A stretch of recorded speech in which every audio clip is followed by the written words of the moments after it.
Saido, Said, Said, Said. Ya Allah sen mehribon, Allahu Allah. Seni deb kuydi bu jon, Allahu Allah.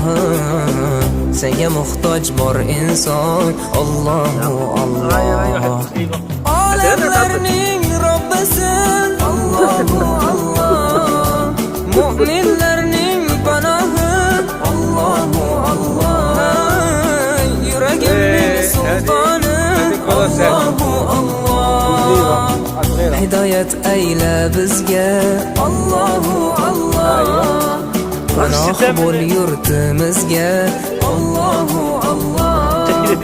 Iymon ber qalbimizga, Allahu Allah. Allah meni dardimni, bu ahzorimni rahmayla kechirgin gunohlarimni.